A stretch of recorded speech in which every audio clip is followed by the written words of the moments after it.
We're going to be starting on page 43. Okay, 43, and this is the first book of Yisrayl, making the connection with Yahweh. And again, the title of this sermon is Keep Your Vows, Yahweh Will Demand Them of You. This is the merciful way. So at the conclusion of last week's class, we were in Luke 16:1. We started in Luke 16:1, and we were talking about is a parable of the manager or the steward of a man's possessions. And this man was not taking care of his business. He was stealing from his owner. And the owner called him into account and saying, what have you been doing with the things that I entrusted to you? And so we saw that the man, he was guilty of misuse of the possessions. And then instead of, repenting and asking forgiveness and changing his ways, what did he do? He joined with the wicked, right? He said, you know what? I'm going to, join with this den of thieves here. And that's what he did. He made another poor choice. And one of the things that I wanted to, before I get started, I want to reemphasize, because last week, I think after I read that part, we went back to something Pastor said earlier in the book, and it says that if you've done wrong, then only thing you can do is repent and ask for forgiveness. But I want to make sure that it's understood that, when you break your vow, you still, when you break the agreement, you still owe. Okay, you still owe the whatever it is that you agreed to pay. You're just asking forgiveness for the offense. Okay, you're asking forgiveness for the offense. So I want to give you a couple examples. One would be, let's say your pastor used buying a car. So you miss a payment, right? So you missed the fifth payment. You apologize. Father Yahweh, I repent for breaking the agreement. I missed a payment. Of course, you have to deal with the car owner, right? Yeah, I missed that fifth payment. So I'm just going to go ahead and move on to number 6 then. So do you owe that fifth payment, or is your debt forgiven? You owe that fifth payment. You can't just skip the payment. You still owe, right? Now, here's another aspect of breaking an agreement. We vow to eat clean food and to keep Yahweh's law, right? So if you eat pork, Father Yahweh, I'm sorry that I ate that pork. I'll never do it again. I'll forgive you. Praise Yahweh. Yeah, you still got trichnosis, though. All right, yeah, oh, no, a curse causes will not come. I'll forgive you for making a poor choice. Just don't do it again. But, yeah, you're still going to suffer the consequences for making that poor choice. Oh, you took one bite, though, Yahweh. Oh, I'll forgive you for that. You apologize for that. But just so that piece was, like, loaded with worms. So you owe. You owe with your life. Sin leads to death, right? So the point is, man, we can ask for forgiveness, but we still owe, okay? We still owe. And this is another reason why Yeshua is so important to us, right? Because you can't buy back your own life, okay? We cannot buy back our own lives. So I want to move on here, talking about this faithful manager again. And remember why we're here in Yahweh's house, okay? We're here because we're learning to be faithful managers, okay? Learning to be faithful stewards. And I compare pastor, I'll use pastor as the example of being a faithful manager in Yahweh's house. And so I want to kind of tie that in a little bit. Who has number 1? Okay, and if you have number 2, be ready to read next, because number 2 is coming right up after this. Parable of the talents, Matthew 25:14 to 23. For the kingdom of Yahweh will be like a man going on a journey into a far country, who summoned his own servants and handed his possessions over to them. To one he gave 5 talents, to another 2, and to another 1, to each according to his ability, and immediately went on his journey. Then he who had received the 5 talents went and traded with the same, and made with them 5 more talents. He who had received 2 did the same, and also gained 2 more. But he who had received 1 went and dug into the earth and hid his ruler's money. After a long time, the ruler of those servants came and settled accounts with them. Then he who had received 5 talents came forward and brought 5 other talents, saying, Ruler, you handed me 5 talents. Behold, I have gained 5 other talents above those. His ruler said to him, Well done, righteous and faithful servant. You have been faithful over a few things. I will make you a ruler over many things. Enter into the joy of your ruler. He also who had received 2 talents came forward and said, Ruler, you handed me 2 talents. Behold, I have gained 2 other talents above those. His ruler said to him, Well done, righteous and faithful servant. You have been faithful over a few things. I will make you ruler over many things. Enter into the joy of your ruler. Number 2. Then he who had received the 1 talent came forward and said, Ruler, I know you to be a hard man, reaping where you have not sown, and gathering where you have not scattered seed. So I was afraid, and went and hid your talent in the earth. See, you have what belongs to you. His ruler answered and said to him, You wicked and lazy servant.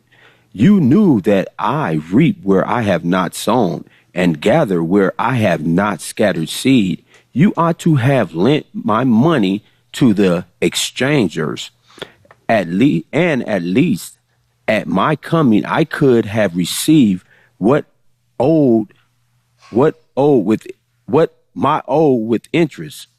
Therefore, take the talent from him and give it to him who has 10 talents. For to everyone who has, more will be given, and he will have abundance. But from him who does not have, even what he has will be taken away. And cast the unprofitable servant into outer darkness. There will be weeping and gnashing of teeth. Praise Yahweh. So I wanted those scriptures there read because it ties in to being a faithful manager in Yahweh's house. And part of the agreement, part of the vow that we made is that we will become trained to be a manager of the things of Yahweh. And so if we become unprofitable servants, then what little bit we have will be taken away and given to those who are very diligent and profitable to Yahweh. Because remember, the axe is already laid up against the tree that doesn't bear fruit, right? So all these different scriptures should be popping in our minds right now. One of the things that that took place here, when you're looking at like verse 24, when it's talking about it says, Then he who had received 1 talent came forward and said, Ruler, I knew you to be a hard man, reaping where you have not sown, and gathering where you have not scattered seed. He's judging his ruler. He's judging his ruler. Strike 1. Right there. He's judging his ruler. Okay. The other men, they didn't judge their ruler. They were the servants. They said, look, I know what was commissioned for me to do. I know what I'm supposed to do. And they got their jobs done. And they're entering into their ruler's house with joy. Right. But here's a person who thinks that I know what land you own. I know what cars you drive, what camels you own. They didn't have cars back then. OK, I know what you have. So, I thought that you were an unjust man. So I didn't do anything with what you told me to do. You don't know everything that I have. Just do your job. Do what I've commanded you to do, what I've taught you to do. OK, but no, you're not. No. And here he is cast out. OK, and this other man, like we read in the other parable, he went into stealing. He went into stealing from his owner. OK, not covering the debts. Remember that bankruptcy law we talked about? OK, stealing from one to give to another. So all of this comes from not taking heed to the instructions that come from Yahweh, breaking your agreement with Yahweh. I'm not going to listen to you. I'm going to lean on my own understanding and do my own thing. It leads to death. OK, it leads to death. So I want to start reading here on 43. OK, I just wanted to rehearse that a little bit because, again, we're training to be faithful managers in Yahweh's house. And part of that comes from honoring our vows to be humble and teachable. We have to be teachable or we will not learn what it takes to be a faithful manager in Yahweh's house. Okay, simple as that. And we're going to get more into that this evening. So here is starting in the page 43 in the right-hand column towards the bottom, it says verse 9. But I say to you, remember your brothers willingly through your diligent giving of your tithes and offerings from the riches of this world, so that when the end comes, you will be received into Yahweh Shema. Okay, so Father Yahweh's like, look, some of you are going to be out here working in the world. Make sure you do not neglect taking care of my house. Pay your tithes and your offerings so that when the end comes, my house can provide for those who haven't prepared for themselves. Okay, this is an act of love. Okay. It's showing us when we pay, you think Yahweh is going to go broke because you do not pay your tithe? It's not even your tithe, actually. It's Yahweh's tithe. When you don't pay the tithe, Yahweh's tithe, you think Yahweh is going to go broke? All we're doing is bringing condemnation on ourselves, showing that we don't care about someone else. Okay? This is an opportunity to show that we have care and concern for others when we give of our income, of our livelihood. Okay? Especially in the time period that we live in today, because it's so like oppressive. It's so oppressive. Taxes here, taxes there, and this and that and this and that. But we still pay Yahweh's tithe. Okay, that comes first. Everything else is like, well, this week your name's going in the hat. No, it's not like that. We pay our vows, right? Yahweh provides for his people, but these are lessons that we have to learn. So who has number 3? Who has number 3? Bring all the tithes in the storehouse, that there may be food in my house, and prove me in this, Yahweh says of hosts, if I will not open the windows of heaven for you will pour on the blessing, and there will be no room enough to store it. Praise Yahweh. He said, bring all of the tithe and offerings to my house so that there may be food in my house. Now, what if there's an unfaithful manager in Yahweh's house? You think the people are going to be taken care of? No, not at all. We've seen that in the past. Okay, in the scriptures, it shows us when people are in charge, if they're not, if they don't have the character of Yahweh, the people suffer. Okay, the people suffer. But in these last days, no, Yahweh gave us a faithful manager to where the needs of the people are met. Right? The needs are met.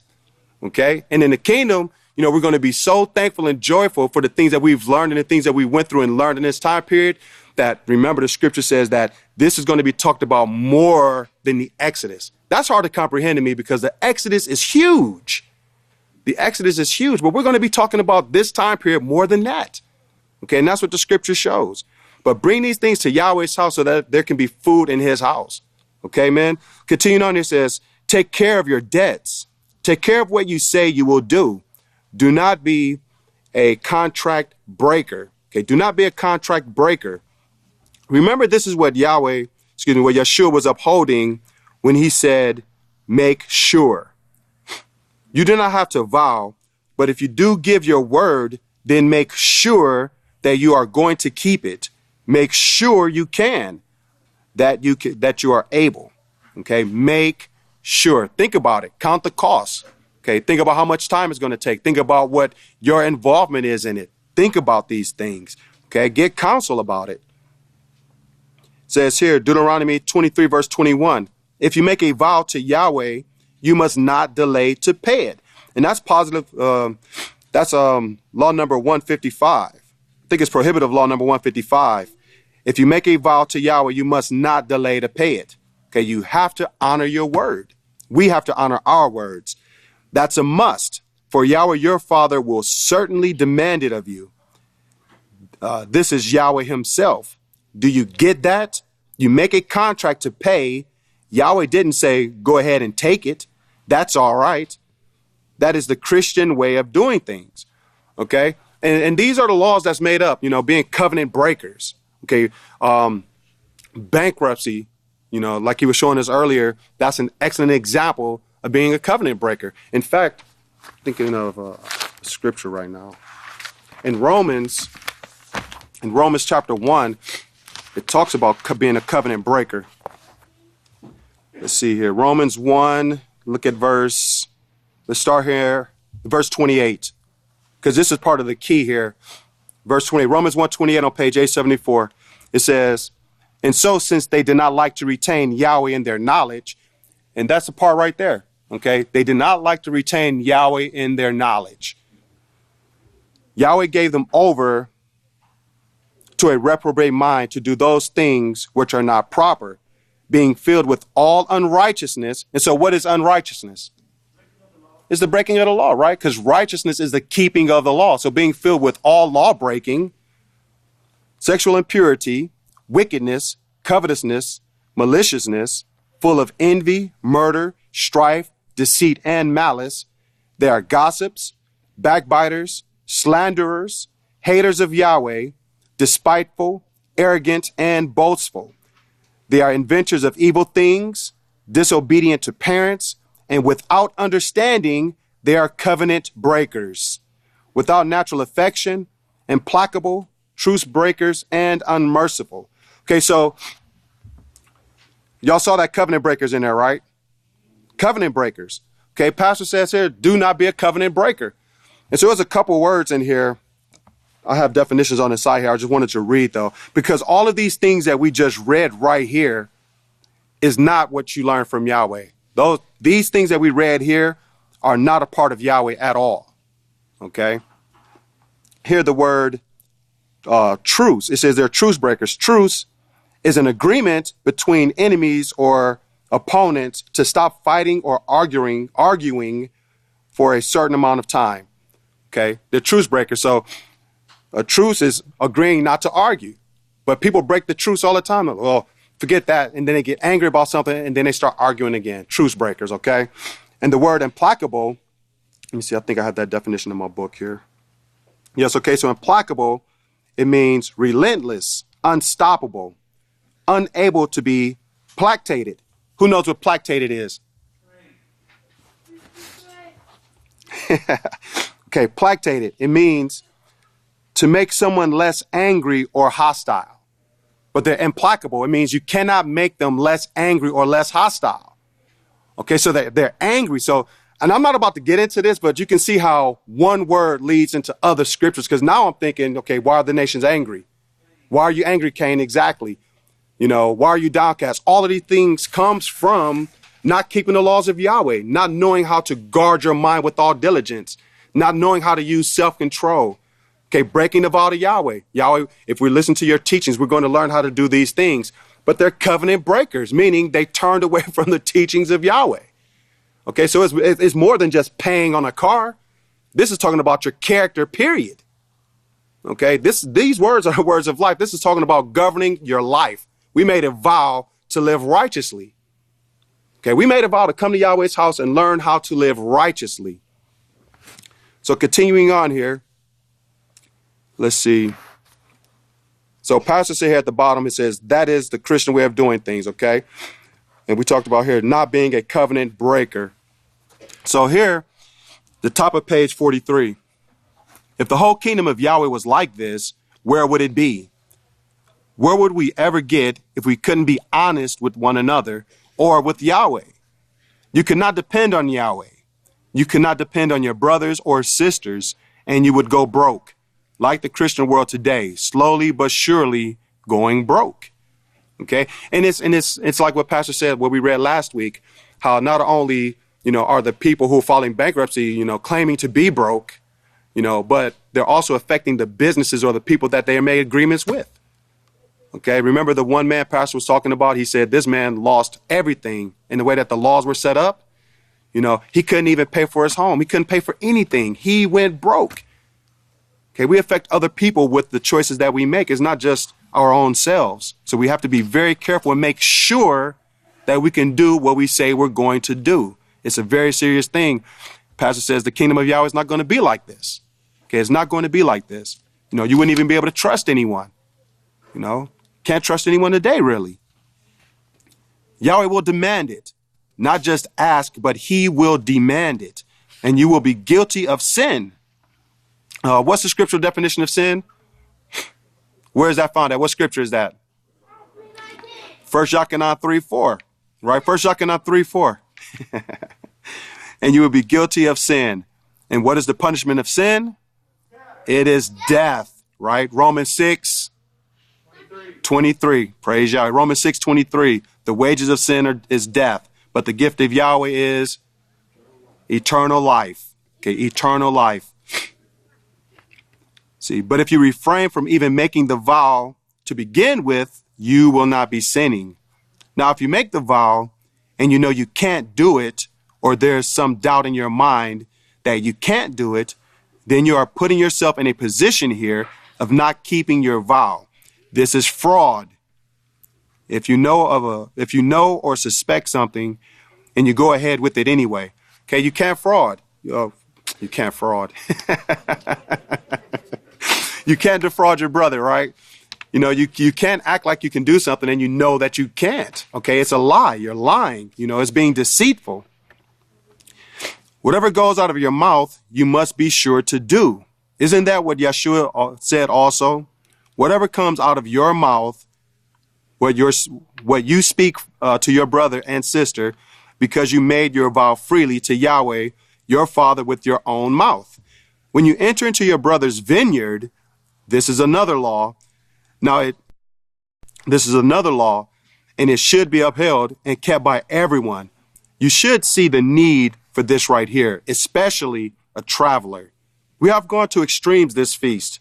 I said I don't want anyone to suffer or go hungry at the feast because I want them to have their minds on what is being said. So pastor's going out of his way to make sure that we're fed so that we can pay attention to the words coming out of his mouth. Okay, so that we can pay attention to every word so that we can grow. Okay, so he's feeding us. He wants everyone to be fed so that we can learn. Okay, how awesome is that? Okay, the whole work here, the whole work is that Yahweh's got, that he has going on here, is to bring forth a people. Okay, we're the work of Yahweh. And pastor's a manager of this work. So he's managing us, he's managing us faithfully, making sure that our needs are met so that we can become exactly what Yahweh said that we could become. Okay, so as pastors, growing and things like that, and as things become available, he's making things available for us. Okay, I remember, when we didn't have certain things, and I don't need to be specific, okay, but I remember when we didn't have certain things. I remember, after services, everyone scattered, went home, and some people came back, some stayed at home, right? Pastor was like, yeah, we got to fix that. We need everybody up here all day, every Sabbath, boom. A situation was created to where people didn't have to go home anymore. It's like, hey, your needs are met. Just stay right here, fellowship. And, you get right back to class in like 2 minutes, right? 2 minutes away from the next class. Okay. Well, we need this. Got it. Well, it wasn't that quick. We know how long it takes to get some things done around here, right? It takes planning and preparation and stuff, right? But things get done. And now what? Classes all day, every day, especially in the wintertime. I love it because after sunset, people are still in classes. People are still in classes. That's an amazing thing. But this is all because of pastor's desire to train us to become like Yahweh so that we can become faithful managers in Yahweh's house. So he's honoring the agreement that he's made with Yahweh, all right? And he's teaching us how to do the same thing. So let's continue on here. So let's see here. So when you enter into your brother's vineyard, you may eat all the grapes you please, but you must not put any in any container. Now, this is that's a positive and a prohibited law. Okay, it's a positive and a prohibited law. It's a positive law number 201. And prohibited law, I can't remember which prohibited law it is, but the positive aspect of it, it says, when you enter into your brother's vineyard, you may eat all the grapes that you please, okay? And so that law is for the traveler and also for the owner of the vineyard. So the owner of the vineyard has to know, look, they have a right to eat, in the vineyard. But here's the prohibited part. This is what you cannot do. But you must not put any in any container. So you can eat freely, but you can't put any in any container. Okay, so positive and prohibited there. There's conditions. You can eat, but you can't do this. And if there's an agreement there, honor your word, right? Now, let's say you want to put some in a container, and then other people start putting things in containers. Next thing you know, everyone's putting things in containers, right? Now your neighbors come over like, hey, I noticed everybody's putting things in containers and stealing from you, right? Mr. Smith and Mr. Wesson, people have been doing this for a long time. And you know what Mr. Smith and Wesson telling you? Hey, we just made some new guns here, right? Smith and Wesson, we just got these guns, and you can keep people from doing that, right? Now, man, no, I don't know. I'll suffer the wrong here, right? But here's those influences right here. Protect your stuff. Now, a lesser man to say, you know what, Mr. Smith and Mr. Wesson, thank you for these things to protect my property. But you wouldn't have to think like that or even have to resist those temptations if everyone kept their word, right? But you can see how these things can build up in the minds of people. And now you see what we have today. This is where the world is right now. Everyone's not keeping the words, the agreement. And it starts with the agreement that, and I'm talking about the agreement with mankind and Yahweh, okay? Not just these little things, Okay, I'm talking about the original agreement. Yahweh will be our father and we will be his people. That's where it all goes back to. All right, that's what it all goes back to. The original agreement. So continuing on here. Did you get that? Some of them in Israel still keep this law. Not all of them, but some of the wine vineyard owners do.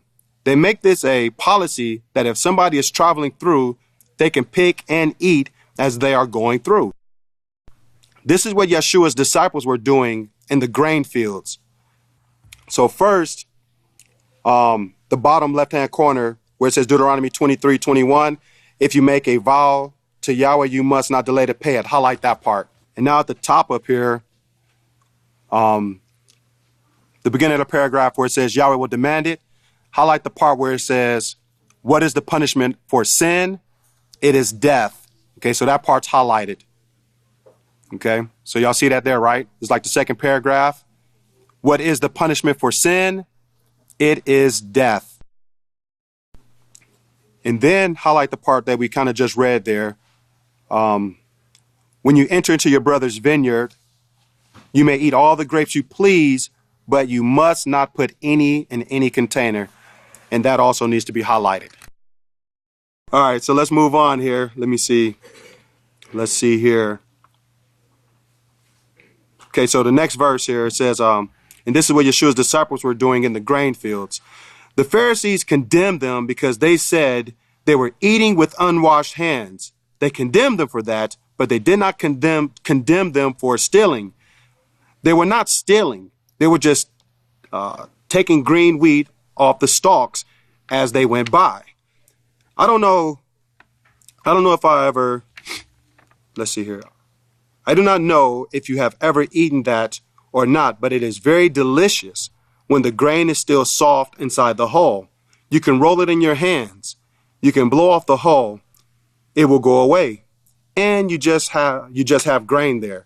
So it's interesting because we were discussing in one of the classes yesterday how, you know, pastor's been around a long time. Pastor has actually seen the world change. And there's a few people in Yahweh's house that actually seen the world change.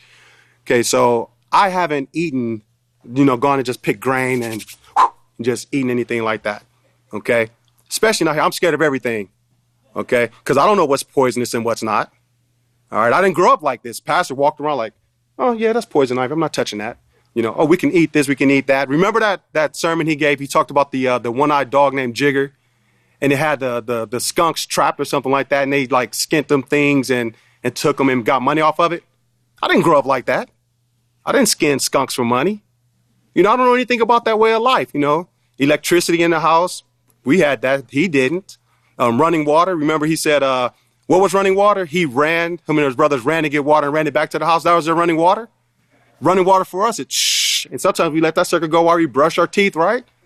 Right? They didn't have those things that we had. So he watched the world change, right? So to hear these stories, this is why he gets off on these things, because he remembers when it was a more simple time, okay? Basic living where you can live off the earth. Nowadays, when the store shut down, people panic, okay? People go nuts, right? But not in Pastor's day. They went to the store, what would you say, like once a month, right? For certain things like flour and sugar, pretty much, and everything else they pretty much knew how to grow. Not us, okay? Especially not me. I don't know. When I moved down here, I'm looking in the sky. I'm seeing spider webs with like black widows move. I'm like, wow. Okay. Poisonous spiders, okay. Poisonous vegetation. I remember working up in Hamlin. I walked past a garbage can, and you know what I heard? Rattlesnake. There's no rattlesnakes where I lived at. Okay? No rattlesnakes up there. I didn't know anything about this stuff. But Pastor, he grew up where he could just go to the lake and fish. Carry the little salt pack. Sprinkle that salt on, right? And just ate right there. A much more simple time, a peaceful time. Okay? Nowadays, if I try to go fishing somewhere, I'll probably get robbed at the lake. Okay? Or bit by a snake. Or some black widow that's, it's just a different time period, But not making light of it, but, when you look at the way that Pastor grew up and the way the world is now, I would love to really just sit down and he tells us a lot of things, but just to really sit down and hear him talk about how things are so different, so different. The mindset of man is so different these days compared to when he grew up. He actually watched the world change. And not a lot of people can testify to those kind of things. And definitely not with the understanding that he has. Okay, definitely not with the understanding that he has, because he knows the way of Yahweh. So he sees just how horrible the condition of the world is compared to how Yahweh wants it to be. So can you imagine, how his heart aches in this time period? Do we even consider that? His heart is aching knowing how far off we are compared to how Yahweh wants us to be. And he comes up here all the time trying to get us to change. And then we want to argue with our teachers. How ridiculous is that?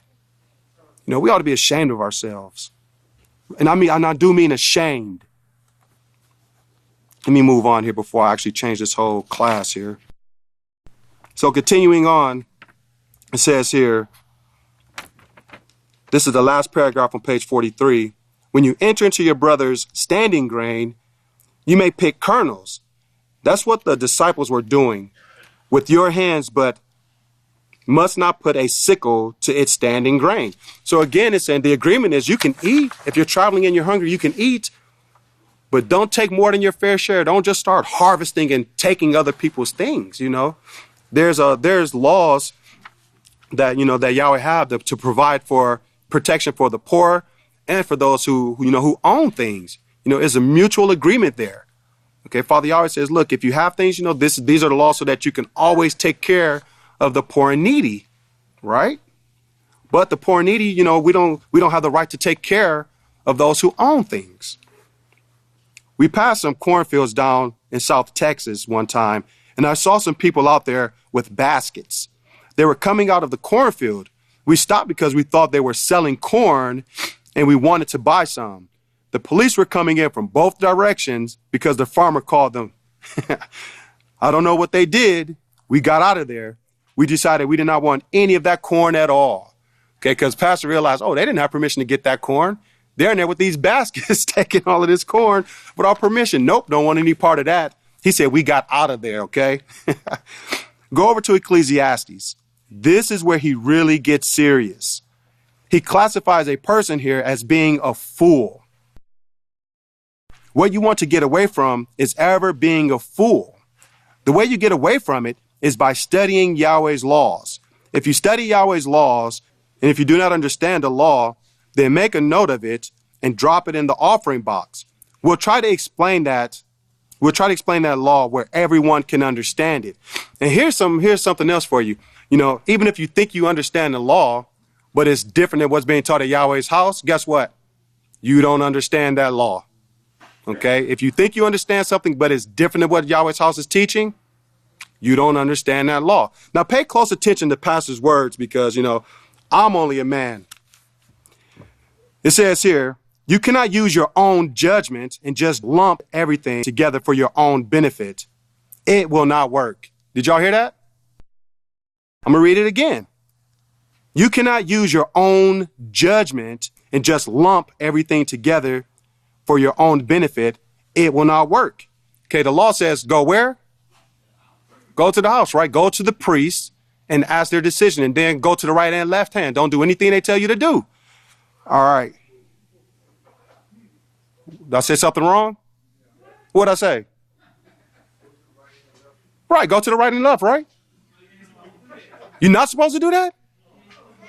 So what are you supposed to do?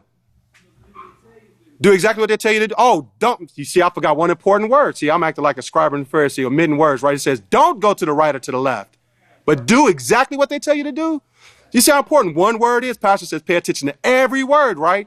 Don't go to the right or left. Do everything that you're taught to do, right? Don't lean on your own understanding. How many scriptures tell you not to lean on your own understanding? I mean, there's quite a few, right? But what do we do sometimes? Oh, well, I got a brain and check out my big brain. Pastor says you're a fool. Yahweh says you're a fool. Yeshua says you're a fool and you're slow of heart to believe all that the prophets have spoken. The house of Yahweh was prophesied to lead his people into perfection in these last days. and to usher in everlasting righteousness and peace. Everlasting righteousness and peace. Okay, that's being done right now. And if we go against that, that one talent that we have will be taken away and given to the one with 10. Okay? Let's see what else Pastor has to say here. It says, you will steal, which is the breaking of the law. You will falsify your speech, which is also breaking the law, lying to your brother or to anyone else. Ecclesiastes 5 verse 1. Keep your foot when you go to the house of Yahweh. This is when you are called into the house of Yahweh, and we start, see that right there? He says, and we start teaching you the laws of Yahweh. Okay, he says, we start teaching you the laws of Yahweh. Everyone has a first day in Yahweh's house. Okay, we all learn from someone. Okay, when I came, it's always been a righteous body of priests in Yahweh's house. It's always been a righteous body of priests in Yahweh's house. And they taught me how to become a priest. And guess what? I'm trying to do my part to help you become a priest. Okay, we're all of the priests are helping the other men learn how to become priests. Okay, in one of the books, Pastor says that the whole purpose of the priesthood is to teach men how to become priests, to build Yahweh's family. Right? I remember highlighting that, and I was like, man, that is awesome. Yeah, I don't think I'm ever going to be a priest. That looks like a tough job. I had no idea. All right, but it's an awesome honor to be a priest in Yahweh's house. Okay, it's an awesome honor to be a priest in Yahweh's house. Okay, and this is where, this is the goal, for all of us to be teachers in Yahweh's house, being faithful. Did I say it too many times? Being faithful managers in Yahweh's house. It can't be overemphasized. All of creation is waiting on this. Okay, waiting on us to become faithful managers to where they can trust us. Okay, but if we're not in unity with what's being taught, can we be trusted? No, we're already breaking our vows. We're already breaking our vows if we're not in unity with what's being taught. It goes on here. It says, keep it going and be more ready to listen than to give the sacrifice of fools. Okay, so look at what a fool, it says fools here, for they do not even realize that they do evil.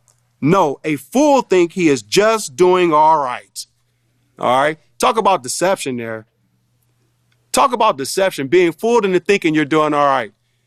No, we're not at the highlighted part yet, men, but great job. You can highlight that, though. That's a great part to highlight, but but y'all on your toes. I appreciate that.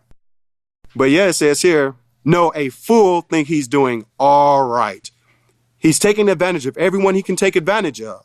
He think he's on the way to everlasting life. He is not. Okay, he is not. But he thinks he is.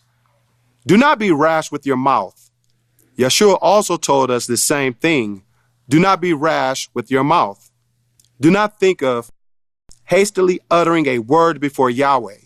Yahweh is in heaven and you are on earth. So let your words be few. Let your words be few. But let them be to the point where you know what you're saying and you know you can live up to it. Okay? Being men of integrity. I know I can do that. I'm going to get it done. Okay, I can't do that. Can't do it, sorry.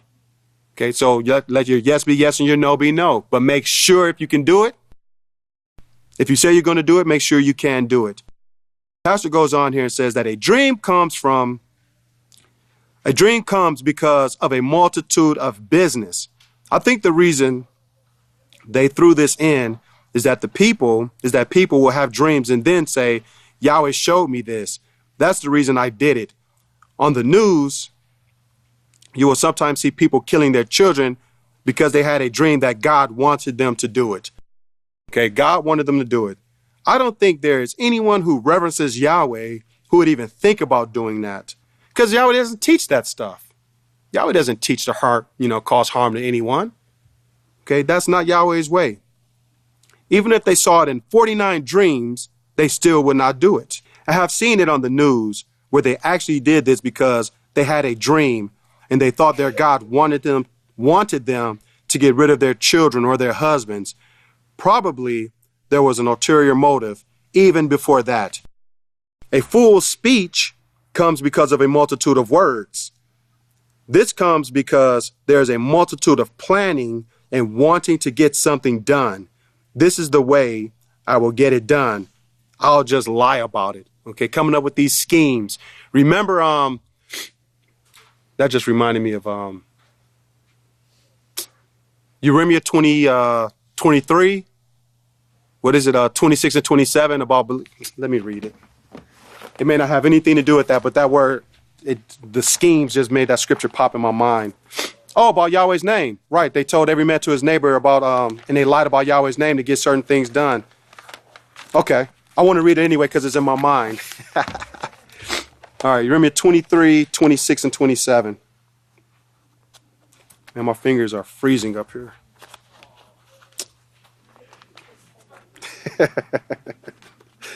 All right, let's see here. Am I there? Yes. Okay, so this is on page 592. It says, how long will this be in the heart of the prophet who prophesy lies? Yes, they are prophets of the deceit of their own minds, who devise, plan, and scheme to cause my people to forget my name through their dreams, which they tell every man to his neighbor, just as their fathers have forgotten my name for Baal or Lord. Okay, so that does tie in because there was plans and schemes. And of course, again, this goes back to breaking the vow, breaking the agreement with Yahweh to teach men the name of Yahweh. Okay, to teach people to live their lives according to the way of Yahweh. You know, these prophets, who, turned from Yahweh and taught men to do the same thing. They did not uphold their office to teach the laws of Yahweh, to teach the people to distinguish between the clean and the unclean, the difference between the holy and profane, and so on. So, okay, this right here is part of being a covenant breaker. Okay, teaching people to break Yahweh's laws. So I'm glad that popped in my head there. Okay, through this, it's because of this lying and scheming and things like that. So let's move on here. Let's see. The bottom of page 44, it says, when you make a vow to Yahweh, or if you make a vow to your brother, if you come into the house of Yahweh, you have Yahweh's name on you. So start conducting yourself in a proper manner. Okay, those are pastor's instructions. Okay, when you come to Yahweh's house, you have Yahweh's name on you.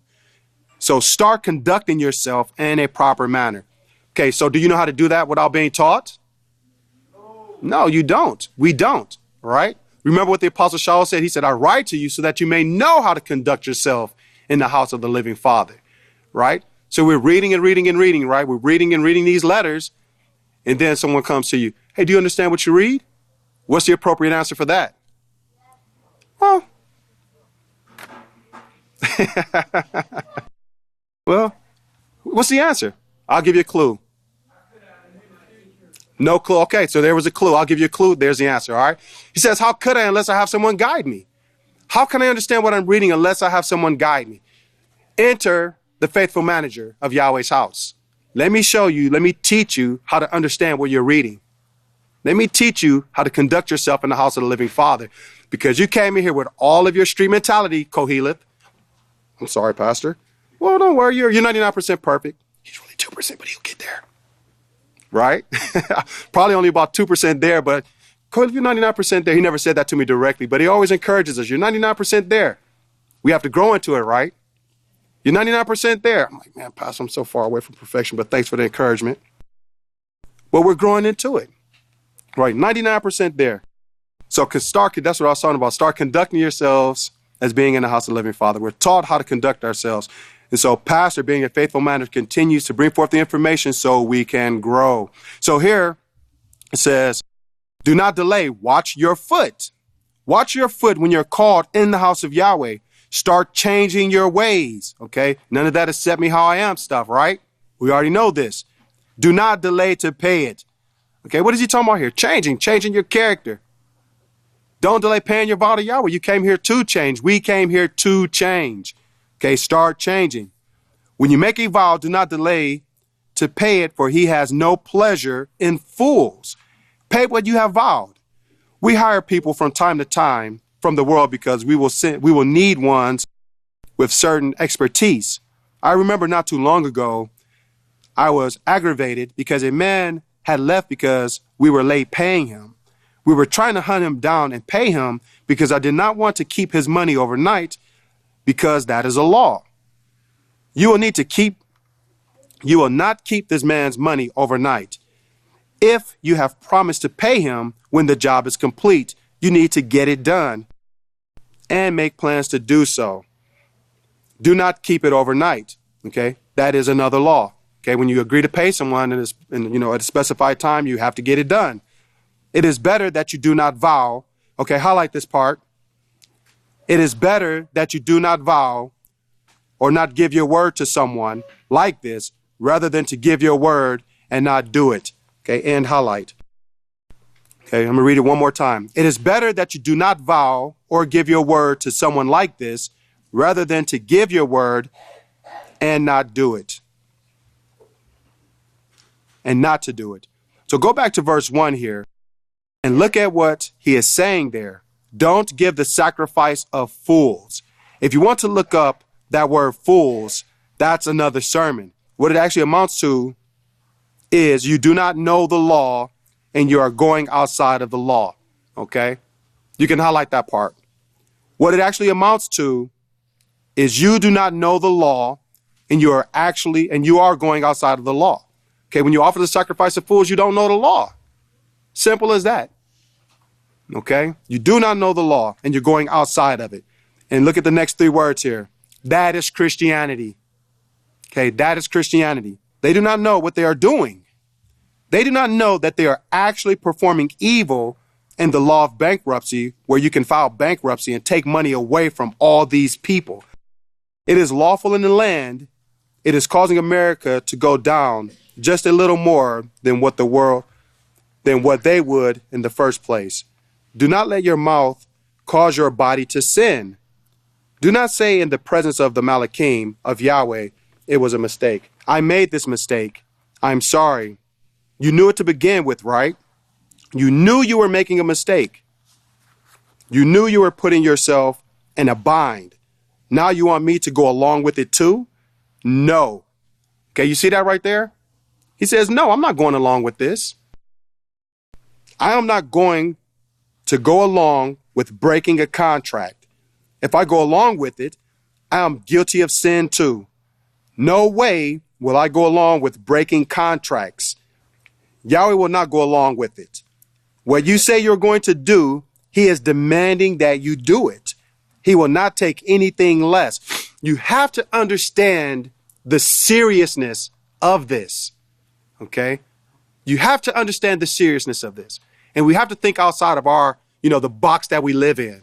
Okay, when it comes to governing a universe, when it comes to governing all of creation, all of life, we have to do our jobs or people or things will die.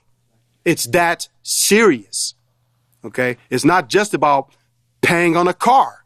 It's about being responsible to govern life. And if we can't be faithful in the little things, then we will not be faithful in much. These are the little things that Yahweh give us to build what's necessary so that he could turn the heavens over to us. But if we can't honor our words now, then how will we honor these things later? Okay, we have to really think about this. Okay, we really have to let it sink in. We have to build this integrity within us. Okay, and just like Pastor, when he was explaining about his father and what the script, I can't remember where, it was in Psalms, but it says those who make agreements to their own hurt, they will abide with you, Yahweh. Not meaning that you're going around suffering on purpose or anything, but if you honor your word, even if the situation doesn't end up being to your advantage, you're honoring your word. Yahweh says, you're a man of integrity. Most people would break that agreement because I'm not going to suffer. I'm not going to lose money on this deal. But if you're willing to suffer, for righteousness' sake, that's a character that Yahweh needs, right? That's a character that Yahweh needs. That's how important it is. We have to be very serious in building this character in us so that we can govern life. I don't know how to stress that any more than that. Okay, it's very important that we consider these things. We have to meditate on these things. Continuing on here, it says, I want to read that last sentence again. He is demanding that you do it. He will not take anything less. Why should Yahweh be angered by what you said and destroy the works of your hands? And again, it's not like Yahweh's going to just tear your stuff up. Okay, he's not going to come down here and tear up your stuff. Bottom line is, when we don't honor our words, we put ourselves in situations where we bring curses upon ourselves. That's the reality of it. Okay, so, we'll blame, curse you, Yahweh, for lightning striking my house. Well, you said you were going to put lightning rods up. You knew a lightning storm was coming. You didn't put that grounding rod up there or whatever, and lightning hit your house. That's your fault for not doing what you were supposed to do. You didn't prepare for this? We could think of 1,000 examples, right? But people want to blame Yahweh for everything. Well, most people curse their gods, got a flat tire. Damn you, God. Right? People just get mad about it and everything, right? I didn't hit the number. God, this is foolishness, right? Yahweh gets blamed, for everything. But Yahweh's like, I have nothing to do with you. You planned the lottery.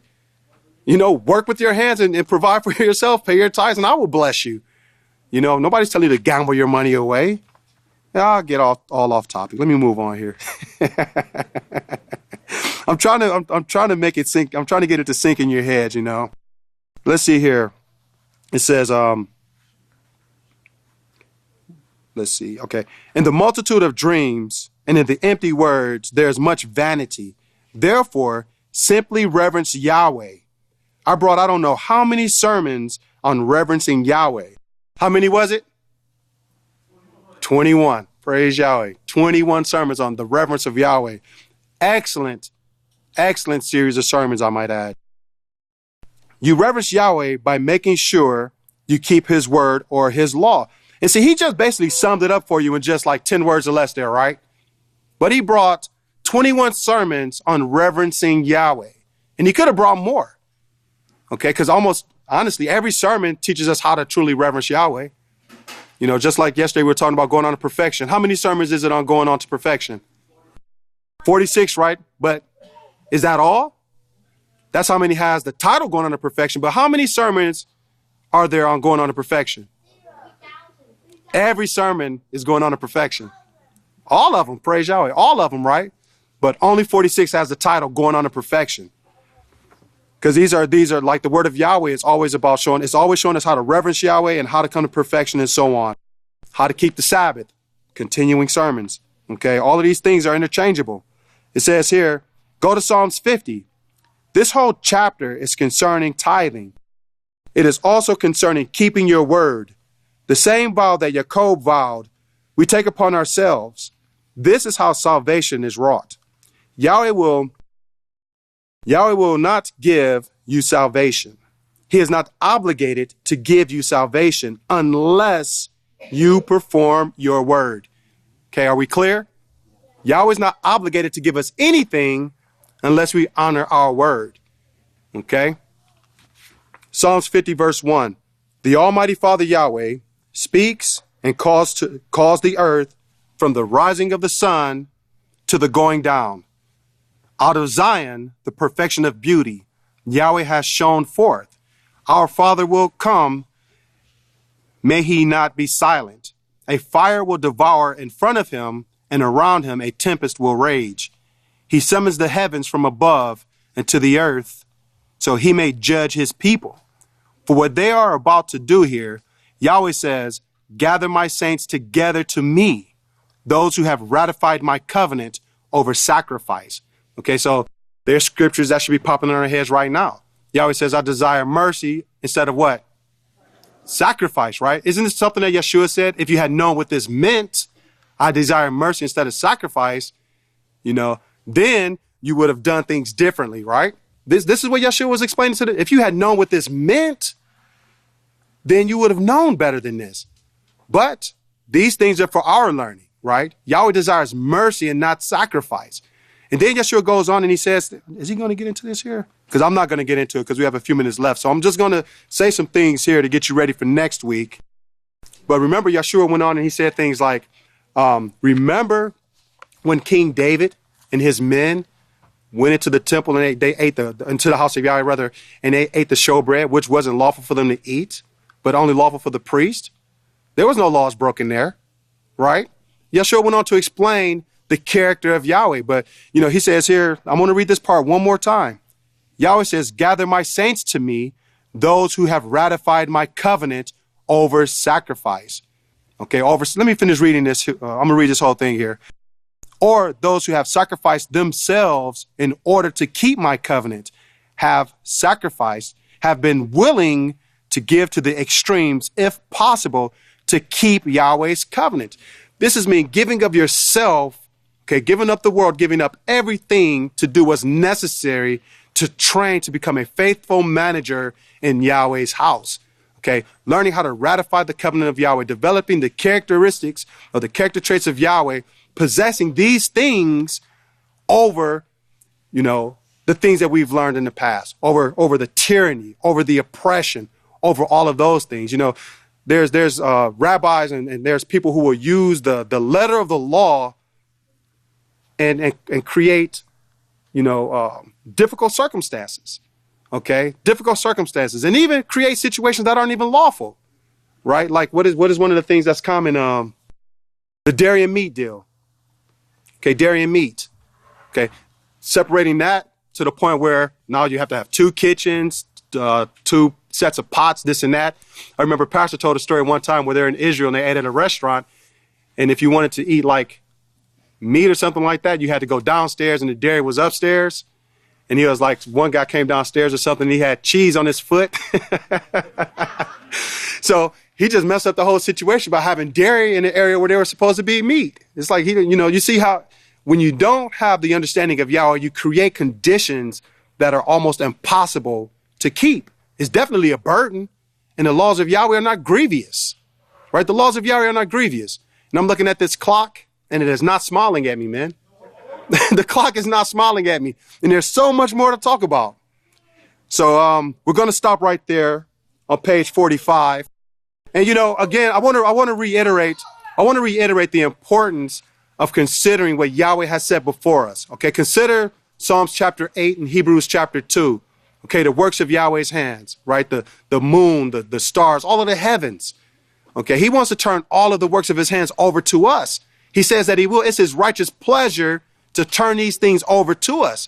But he's not if we do not do our part by training to be a faithful manager over these things. Man, Yahweh bless your understanding. We'll pick up there next week. And we should be able to finish this chapter next week.